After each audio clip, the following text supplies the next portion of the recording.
राधे राधे, हरे कृष्णा। सबका दिन मंगलमय हो। आज की ये खास कथा और भजन यात्रा में आपका स्वागत है, जहां हम भक्ति के रस में डूबेंगे और जीवन की सच्ची खुशियां पाएंगे। चलिए शुरू करते हैं आज की पवित्र शुरुआत से। आज दिनांक है 14 जनवरी, दिन है बुधवार और आज माघ मास के कृष्ण पक्ष की एकादशी तिथि शाम तक रहेगी। इसके बाद द्वादशी तिथि शुरू होगी और आज भद्राकाल शाम को खत्म होगा। ब्रह्म मुहूर्त सुबह 5:40 से 6:28 तक रहेगा। सूर्योदय सुबह 7:15 पर होगा। सूर्यास्त शाम 5:57 पर होगा और आज राहु काल दोपहर 12 बजे से 1:30 तक रहेगा। आइए हर रोज की तरह पहले सुनते हैं धन संपदा, खुशी और भरपूर जीवन देने वाली लक्ष्मी नित्य नेम की कहानी। सभी जोर से बोलिए, लक्ष्मी माँ की जय। ये कहानी लक्ष्मी माँ सुनाती थी और भगवान विष्णु सुनते थे। एक दिन भगवान विष्णु को किसी ज़रूरी काम से बाहर जाना पड़ा, तो लक्ष्मी माँ बोली, भगवान मेरा 12 साल का नित्य नेम है, अब आप बाहर जाएंगे तो मैं अपनी कहानी किसे सुनाऊंगी।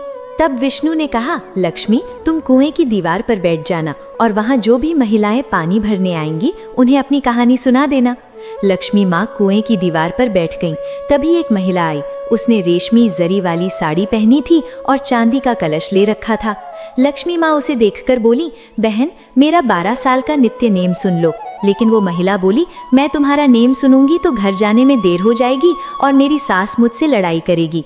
इसलिए उसने कहानी नहीं सुनी और घर चली गई। लेकिन घर पहुंचते ही उसकी रेशमी जरी वाली साड़ी फट गई।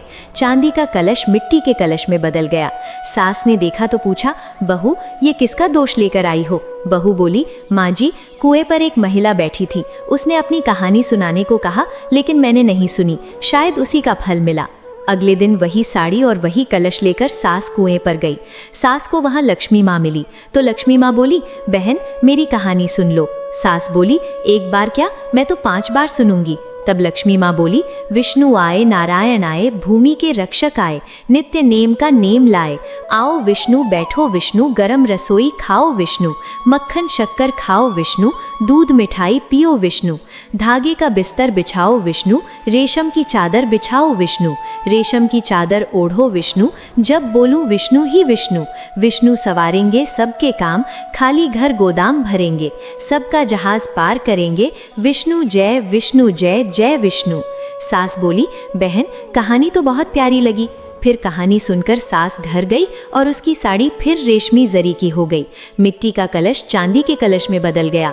बहू ने देखा तो बोली, सासू माँ आपने ये कैसे किया। सास बोली, बहू तू दोष लेकर आई थी, मैं दोष हटा कर आई हूँ। बहू ने पूछा, माँ जी वो कुएं वाली महिला कौन है। सास ने बताया, वो तो लक्ष्मी माँ थी, वो पुराना नया कर देती हैं, खाली घर में गोदाम भर देती हैं, वो धन की देवी का घर में वास करा देती हैं और इंसान की हर इच्छा पूरी कर देती हैं। बहू बोली, माँ जी फिर ऐसी कहानी मुझे भी सुना दो। सास बोली, ठीक है सुनो। फिर सास ने कहानी शुरू की। विष्णु आए नारायण आए, भूमि के रक्षक आए, नित्य नेम का नेम लाए। आओ विष्णु बैठो विष्णु, गरम रसोई खाओ विष्णु, मक्खन शक्कर खाओ विष्णु, दूध मिठाई पियो विष्णु, धागे का बिस्तर बिछाओ विष्णु, रेशम की चादर बिछाओ विष्णु, रेशम की चादर ओढ़ो विष्णु, जब बोलूं विष्णु ही विष्णु। विष्णु सवारेंगे सबके काम, खाली घर गोदाम भरेंगे, सबका जहाज पार करेंगे, बोलो विष्णु जय जय विष्णु। कहानी सुनकर बहू बोली, माँ जी कहानी तो बहुत मीठी है। सास ने कहा, अब से हम रोज ये कहानी करेंगे। अब सास बहू रोज सुबह उठती, नहाती धोती और पूजा के बाद लक्ष्मी माँ की नित्य नेम की कहानी कहती। एक दिन पड़ोस की महिला आई और बोली, बहन जरा आग देना तो। बहू बोली, आग तो हमने अभी जलाई नहीं। पड़ोसन बोली, तो तुम सुबह 4 बजे से क्या कर रही हो। उन्होंने कहा, हम सुबह उठकर पूजा करती हैं, फिर लक्ष्मी माँ की नित्य नेम की कहानी कहती हैं। पड़ोसन ने सुना तो बोली, लक्ष्मी माँ की कहानी से क्या मिला। तब दोनों बोली, लक्ष्मी माँ की कहानी से घर में गोदाम भर जाते हैं, सारे काम पूरे हो जाते हैं, मन की इच्छा पूरी होती है। पड़ोसन बोली, बहन अगर ऐसा है तो मुझे भी कहानी सुना दो। तब बहू बोली, ठीक है सुनो। विष्णु आए नारायण आए, भूमि के रक्षक आए, नित्य नेम का नेम लाए। आओ विष्णु बैठो विष्णु, गरम रसोई खाओ विष्णु, मक्खन शक्कर खाओ विष्णु, दूध मिठाई पियो विष्णु, धागे का बिस्तर बिछाओ विष्णु, रेशम की चादर बिछाओ विष्णु, रेशम की चादर ओढ़ो विष्णु, जब बोलूं विष्णु ही विष्णु, विष्णु सवारेंगे सबके काम, खाली घर गोदाम भरेंगे, सबका जहाज पार करेंगे, बोलो विष्णु जय विष्णु, जय जय विष्णु। पड़ोसन ने कहानी सुनी तो बोली, बहन कहानी तो बहुत अच्छी लगी। अब वो पड़ोसन भी लक्ष्मी माँ की नित्य नेम की कहानी कहने लगी। कहानी से लक्ष्मी माँ ने पड़ोसन के धन के गोदाम भर दिए। देखते देखते पूरे इलाके में नित्य नेम की कथा फैल गई और हर किसी की मनोकामना पूरी होने लगी। हे लक्ष्मी माँ, जैसे आपने उन सब के गोदाम भरे, वैसे हमारे भी भरना। कहानी कहने वाले, सुनने वाले और साथ देने वाले सबके भरना। सभी जोर से बोलिए, लक्ष्मी माँ की जय। अब सुनिए माघ मास की महिमा का आज का हिस्सा। यम के दूत बोले, दोपहर के समय आने वाला मेहमान चाहे मूर्ख, विद्वान, पापी या कोई भी हो, वो ईश्वर के समान है। जो रात के थके भूखे ब्राह्मण को भोजन पानी देता है, दोपहर में जिसके घर मेहमान निराश नहीं जाता, वो स्वर्ग में जाता है। मेहमान जैसा कोई धन या हित नहीं है। कई राजा और ऋषि मेहमान सत्कार से ही उच्च लोक पाए हैं। जो आलस्य से भी मेहमान को भोजन करा दे, वो यम के द्वार नहीं देखता। केसरी झंडा वाले सूर्य देव ने कहा था, जो इस दुनिया से स्वर्ग जाना चाहे वो अन्न दान करे। दूत बोला, यमराज कहते हैं अन्न जैसा कोई दान नहीं है। गर्मी में पानी, सर्दी में ईंधन और हमेशा अन्न दान करने वाले यम के दुख नहीं देखते। जो पापों का प्रायश्चित करते हैं वो नरक नहीं देखते। प्रायश्चित न करने वाले घोर नरक जाते हैं। जो शरीर, मन और वाणी से पापों का प्रायश्चित करते हैं वो देवताओं से भरे स्वर्ग पाते हैं। जो रोज व्रत, तप, तीर्थ करते हैं और इंद्रियां संयमित रखते हैं वो भयानक यम नहीं देखते। रोज धर्म करने वाला दूसरों का अन्न खाना और दान त्याग दे, रोज स्नान से बड़े पाप नष्ट हो जाते हैं और यम नहीं दिखता। बिना स्नान पवित्रता कैसे हो? जो बहते पानी में स्नान करते हैं वो बुरी योनि या नरक नहीं जाते। माघ में सुबह स्नान करने वाले को नियम से तिल दान और कमल दान करना चाहिए। यमदूत बोले, हे विक्रम, पृथ्वी, सोना, गाय जैसे बड़े दान करने वाला स्वर्ग से नहीं लौटता। बुद्धिमान पुण्य तिथियों, संक्रांति पर थोड़ा दान करके भी बुरी गति नहीं पाता। सत्य बोलने वाला, चुप रहने वाला, मीठा बोलने वाला, क्षमा करने वाला, नीति वाला, निंदा न करने वाला, सब पर दया करने वाला, दूसरे के धन को फालतू समझने वाला कभी नरक नहीं भोगता। प्यारे सुनने वाले, माघ मास की महिमा के आज के अध्याय में इतना ही। अब सुनिए विष्णु पुराण की आज की कथा। सूत जी कहते हैं, भगवान विष्णु के प्यारे साथी पार्थ पहले ही विष्णु के बिछोह से दुखी थे। ऊपर से राजा धर्मराज ने उनके दुखी चेहरे देखकर कई आशंकाएं जताईं और सवालों की बौछार कर दी। दुख से पार्थ का मुंह और दिल सूख गया, चेहरा फीका पड़ गया। वो विष्णु के ध्यान में इतने डूबे कि बड़े भाई के सवालों का जवाब न दे सके। विष्णु के नज़रों से दूर होने से वो बहुत परेशान और व्याकुल थे। रथ चलाने, घूमने के समय विष्णु ने उनके साथ जो दोस्ती, दिल से जुड़ाव और प्यार भरा व्यवहार किया था वो याद आ रही थी। बड़ी मुश्किल से उन्होंने शोक रोका, आंसू पोंछे और रूंधी आवाज से बड़े भाई धर्मराज से बोले, हे राजन, मेरे चचेरे भाई या करीबी दोस्त रूप में विष्णु ने मुझे धोखा दिया। मेरे बल से देवता हैरान होते थे, उसे विष्णु ने छीन लिया। जैसे शरीर बिना प्राण के मरा कहलाता है, वैसे उनके अलग होने से दुनिया अप्रिय लगती है। उनके सहारे द्रौपदी स्वयंवर में राजा द्रुपद के घर आए कामुक राजाओं का तेज मैंने हर लिया। धनुष पर तीर चढ़ाकर मछली की आंख भेदी और द्रौपदी पाई। उनके साथ मैंने इंद्र सहित देवताओं को जीता और अग्नि को खांडव वन दान किया और दानव की बनाई जादुई सभा पाई। आपके यज्ञ में राजाओं ने भेंट दी। 10,000 हाथियों वाले आपके छोटे भाई बलवान ने राजाओं के सिर पर पैर रखने वाले घमंडी जरासंध को मारा। फिर विष्णु ने जरासंध के बंदी राजाओं को मुक्त किया, जिन्होंने आपके यज्ञ में उपहार दिए। महारानी द्रौपदी ने सभा में अपमान होने पर विष्णु से बदला मांगा तो उन्होंने धोखेबाजों की पत्नियों को विधवा बनाया। वनवास में दुश्मन के चाल से 10,000 शिष्यों वाले दुर्वासा ने संकट डाला, लेकिन विष्णु ने द्रौपदी के बर्तन में बची पत्ती से रक्षा की। उनकी ताकत से मैंने शंकर को हैरान किया और पाशुपत अस्त्र पाया। अन्य देवताओं ने भी अस्त्र दिए। उनकी कृपा से मैं स्वर्ग गया, इंद्र की सभा में आधा आसन पाया। विष्णु के कहने पर स्वर्ग में रहा तो इंद्र ने मेरी बाजुओं से दैत्यों को मारा। हे राजन, कौरवों की सेना भीष्म द्रोण जैसों से भरी अपार थी, लेकिन विष्णु के सहारे मैंने उसे पार किया। आपको याद, मैंने विराट के गोधन वापस लिए और मुकुट छीने। कौरवों की सेना बड़े वीरों से भरी थी। विष्णु आगे चलकर उनकी आयु उत्साह छीन लेते। द्रोण, भीष्म, कर्ण आदि के अस्त्र मुझे छू न सके, क्योंकि विष्णु की छत्र छाया थी। मुक्ति चाहने वाले उनके चरणों की सेवा करते हैं। मैंने उन्हें सारथी बनाया। जब घोड़े थके और मैं रथ से उतरा तो शत्रु हमला न कर सके। विष्णु के प्रभाव से उनकी बुद्धि गई। हे राजन, विष्णु की मुस्कान, विनोद और स्पर्शी शब्द याद आकर हृदय हिलाते हैं। सोने, बैठने, घूमने, भोजन में हम साथ रहते। कभी मैं व्यंग से कहता, मित्र तुम सत्यवादी हो, लेकिन वो महान होने से अपराध सह लेते। मेरे हृदय विष्णु से आज मैं अलग हूँ। द्वारिका से उनकी पत्नियां लाते समय दुष्ट चरवाहों ने मुझे हराया और रक्षा न कर सका। वही विष्णु मेरा धनुष, तीर, रथ, घोड़े और मैं हूँ उनके बिना सब व्यर्थ। हे राजन, आपने द्वारिका वालों के बारे में पूछा। वो ब्राह्मण श्राप से मोहित होकर मदिरा पीकर आपस में लड़ मरे। सिर्फ 4-5 बचे। ये भगवान की लीला है कि जीव पालन भी करते और मार भी डालते। जैसे बड़े जलचर छोटों को खाते, वैसे विष्णु ने यदुवंश से राजाओं का संहार कराया, फिर यदुवंश का नाश कर पृथ्वी का भार उतारा। विष्णु की शिक्षाएं हृदय शांत करती हैं।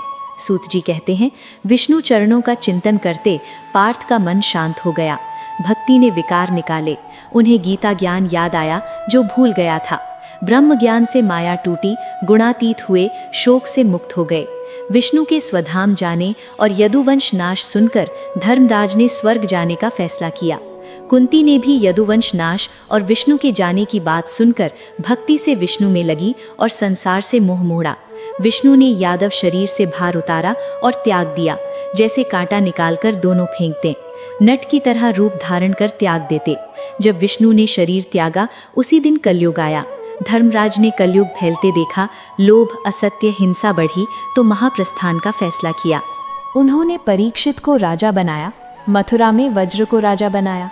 प्रजापति यज्ञ से गृहस्थ त्याग संन्यास लिया, वस्त्र छोड़े, ममता काटी, वाणी, मन, प्राण सब ब्रह्म में लीन किया। दृश्य ब्रह्म लगा, चीर पहने, अंजल त्याग, मौन लिया, केश खोले, जड़ जैसे घर से निकले, उत्तर दिशा गए जहां महात्मा गए थे। भीम, पार्थ आदि ने कलयुग प्रभाव देखा। विष्णु चरण पाने का फैसला किया और पीछे चले। जीवन के लाभ पा चुके थे। भक्ति से बुद्धि शुद्ध हुई, निष्पाप स्वरूप में स्थिर हुए, गति पाई जो दुष्टों को नहीं मिलती। संयमी विदुर ने प्रभास में शरीर त्यागा, पितरों के साथ यमलोक गए। द्रौपदी ने पांडवों को निरपेक्ष देखा, विष्णु चिंतन से उन्हें पाई। विष्णु भक्त पांडवों की महाप्रयाण कथा सुनने वाला, भक्ति और मोक्ष पाता। जुए में हारने पर पांडव राजपाट हारे, 12 साल वनवास और 1 साल अज्ञातवास काटा। वन जाते समय राजा धृतराष्ट्र ने विदुर से पूछा, पांडव कैसे जा रहे हैं? विदुर बोले, हे राजन, धर्मराज आंखें बंद किए हैं कि क्रोध से कौरव भस्म न हो। भीम बाजुएं फैलाकर दिखा रहे, समय पर कौरव नाश करूंगा। पार्थ धूल उड़ाते जा रहे, युद्ध में तीर बरसाऊंगा। सहदेव मुंह पर धूल मली है कि चेहरा न देखा जाए। नकुल शरीर पर धूल मली है कि सुंदर रूप से स्त्रियां मोहित न हों। द्रौपदी एक वस्त्र में केश खोल रोते जा रही, बोली, जिन्होंने दुर्दशा की उनकी पत्नियां 14 साल बाद परिवार मृत्यु से दुखी होकर ऐसी ही आएंगी। पहली रात गंगा तट पर बड़े पेड़ के पास बिताई। सुबह वन में गए, ब्राह्मण साथ हो लिए। धर्मराज को चिंता हुई। धौम्य ऋषि बोले, सूर्य पूजा करो। धर्मराज ने सूर्य पूजा की। सूर्य ने अक्षय पात्र दिया। बोले, तुम्हारी रसोई के फल शाक तब तक न खत्म होंगे जब द्रौपदी परोसेगी। पांडव वन गए। अक्षय पात्र से ब्राह्मण भोजन कराया। दुर्वासा श्राप से बचे। वन जाते समय विष्णु से बोले, हे प्रभु, द्वापर अंत चल रहा, कलयुग की गति बताओ। विष्णु बोले, वन में जाओ, जो देखो बताओ, मैं अर्थ बताऊंगा। 5 भाई वन में रहे, 4 अलग दिशाओं में घूमे, देखकर हैरान हुए। धर्मराज ने 2 सूंड वाला हाथी देखा। पार्थ ने पक्षी देखा जिसके पंखों पर वेद लिखे और मुर्गा खा रहा था। भीम ने गाय देखी जो बछड़े को इतना चाट रही कि लहूलुहान हो गया। सहदेव ने 6-7 कुएं देखे, आसपास पानी भरे, बीच वाला गहरा लेकिन खाली। नकुल ने पहाड़ से लुढ़कती शिला देखी जो बड़े पेड़ शिलाएं गिराती गई लेकिन छोटे पौधे से रुक गई। पांचों ने विष्णु को बताया। सबसे पहले धर्मराज बोले, हे विष्णु, 2 सूंड वाला हाथी देखा। विष्णु बोले, कलयुग में ऐसे लोग राज करेंगे जो दोनों तरफ शोषण करेंगे, बोलेंगे कुछ करेंगे कुछ, मन में कुछ कर्म में कुछ। पार्थ बोले, हे विष्णु, पक्षी के पंख पर वेद लिखे और मुर्दा खा रहा। विष्णु बोले, कलयुग में ज्ञानी ध्यानी कहलाने वाले राक्षसी आचरण करेंगे, पंडित कहलाएंगे लेकिन मरने वाले की संपत्ति देखेंगे। भीम बोले, गाय बछड़े को चाटकर लहूलुहान कर रही। विष्णु बोले, कलयुग में माता पिता इतनी ममता करेंगे कि बच्चे विकास न पाएं, घर बर्बाद हो जाए, अपना बच्चा साधु बने तो रोएंगे। सहदेव बोले, बीच का गहरा कुआं खाली। विष्णु बोले, कलयुग में लोग उत्सवों में लाखों खर्च करेंगे लेकिन पड़ोस में भूखा मरता देखेंगे, दया न होगी। अन्न भंडार होंगे लेकिन भूख से मौतें होंगी। नकुल बोले, शिला बड़े पेड़ गिराती गई, छोटे पौधे से रुकी। विष्णु बोले, कलयुग में मन गिरेगा, पतन होगा, धन सत्ता से न रुकेगा लेकिन भगवान नाम हरि कीर्तन से रुकेगा। इस तरह विष्णु ने कलयुग घटनाएं बताईं। अब सुनिए लपसी और तपसी की कहानी। एक बार एक लपसी था, एक तपसी था। तपसे हमेशा ईश्वर की तपस्या करता। लपसी रोज 1.25 सेर लापसी बनाकर ईश्वर को भोग लगाकर खाता। एक दिन दोनों झगड़ने लगे। तपसी बोला, मैं रोज तपस्या करता इसलिए बड़ा हूँ। लपसी बोला, मैं रोज 1.25 सेर लापसी भोग लगाता इसलिए बड़ा हूँ। देवर्षि वहां से गुजरे। झगड़ा देख पूछा, कारण? दोनों ने बताया। देवर्षि बोले, कल फैसला करूंगा। अगले दिन दोनों भक्ति करने आए। देवर्षि ने छुपकर 1.25 करोड़ की अंगूठी रख दी। तपसी ने देखकर दबा ली। लपसी ने देखा लेकिन भोग लगाकर लापसी खाया। देवर्षि आए, दोनों ने पूछा, कौन बड़ा? देवर्षि ने तपसी को खड़ा किया। अंगूठी दिखी, बोले, तपस्या के बाद भी चोरी आदत, इसलिए लपसी बड़ा। तपसी शर्मिंदा, क्षमा मांगी, पूछा, तपस्या फल कैसे मिले? देवर्षि बोले, अगर कोई गाय कुत्ते की रोटी न बनाए तो मिलेगा, ब्राह्मण को दक्षिणा न दे तो मिलेगा, साड़ी के साथ ब्लाउज न दे तो मिलेगा, दिए से दिया जलाए तो मिलेगा, सारी कहानी सुने लेकिन तुम्हारी ना सुने तो मिलेगा। उसी दिन से हर कथा के साथ लपसी तपसी की कहानी सुनी जाती है। अब सुनिए तुलसी चालीसा। जय जय तुलसी देवी सत्यवती सुख देने वाली, नमो नमो हरिप्रिया श्री वनखानी, श्री हरि सिर पर विराजने वाली, दे अमरवा जनहित है वन वाली। अब न करो देर, धन्य धन्य श्री तुलसी माँ, महिमा अपार हमेशा वेद गाती, हरि के प्राण से प्यारी, हरने वाली हे भगवान, कृपा करो दीन जानकर छोड़ो मोह, सुनी लक्ष्मी, तुलसी की बात दीन हो श्राप कब पड़ा, वो अयोग्य वर मांगने वाली, हो जाओ पेड़ जड़ शरीर सुनकर, तुलसी श्राप दिया नीच जगह वास दो, हरि ने वचन दिया सुनो सुंदर, समय पर रूप पाओ पूजा आस, मेरा वचन सच्चा तब गोकुल में गोप सुंदर, तासु बनी तुलसी तू बेटी, कृष्ण रास लीला में राधा शक्ति प्रेम न देखा, श्राप दिया तुलसी तब नर लोक में जन्म लो, यू गोप दानव राजा शंख नाम शिरताज, तुलसीदास की पत्नी परम सती, गुण रूप वाली, असुर कल्प बीत जब तीसरा कल्प, जन्म तब वृंदा नाम तुलसी का, असुर जलंधर नाम पति, अति युद्ध अतुल बल शंकर से युद्ध किया, निज सेना सहित शिव हारे तब हर हर पुकारे, पतिव्रता वृंदापति न मार सके, तब जलंधर भेष बनाकर वृंदा धोखा, हरि पहुँचे शिव हित कपट किया, सतीत्व तोड़ा जलंधर संग संहार सुनी, शोक हुआ श्राप दिया कपट हरि देख, वृंदा बोली जलंधर जैसा भाई, सोई रावण जैसा हरि, सीता पत्थर हृदय तुम्हारा, धर्म तोड़ा पति संहार यही श्राप, हो पत्थर शरीर सुनकर, हरि बोले श्राप बिना सोचे निज करतूत न देखी, पति छलना चाहा पार्वती को, जड़मती तू अस हो जड़ रूप, जग में तुलसी पेड़ अनोखा, हर रूप शालीग्राम नदी बीच ललामा, जो तुलसी पत्ता हरि चढ़ाता, सब सुख भोग परम पद पाता, बिना तुलसी हरि जलता शरीर, शीश और पीड़ा तुलसी दल हरि सिर धारने वाला, 1000 घट अमृत डालता, तुलसी हरि मन रंज देख, रोग दोष दुख नष्ट प्रेम से, हरि भजन निरंतर, तुलसी राधा में कोई फर्क न, व्यंजन 56 प्रकार, बिना तुलसी दल न हराए प्यारा, सकल तीर्थ तुलसी छाया, मुक्ति मिले संदेह न कवि, सुंदर हरि गुण गाता, तुलसी निकट 1000 गुण पाता, बसता दुर्वासा जगे प्रयास, पूर्व ललामा पाठ करे नित नर नारी, सुख पाए त्रिपुरारी, तुलसी चालीसा पढ़ तुलसी पेड़ घर धारी, दीप दान कर पुत्र फल पाए, बंध नारी दुख दरिद्र हर, हरि प्रसन्न आशीष धन जन्म कर, पूर्ण इच्छा दल अर्पण तुलसी, सहस बस हरि राम, तुलसी महिमा नाम लख तुलसी सूत सुख राम, मानस चालीसा रचा जग में तुलसीदास, प्रेम से बोलिए तुलसी महारानी की जय। भक्तगण, आपको ये कथाएं कैसी लगी हमें कमेंट करके जरूर बताइएगा। अगर आपको कथाएं अच्छी लगते हैं तो वीडियो को लाइक कीजिएगा और चैनल को सब्सक्राइब जरूर कीजिएगा। मिलते हैं अगली कथा में। राधे राधे भक्तगण।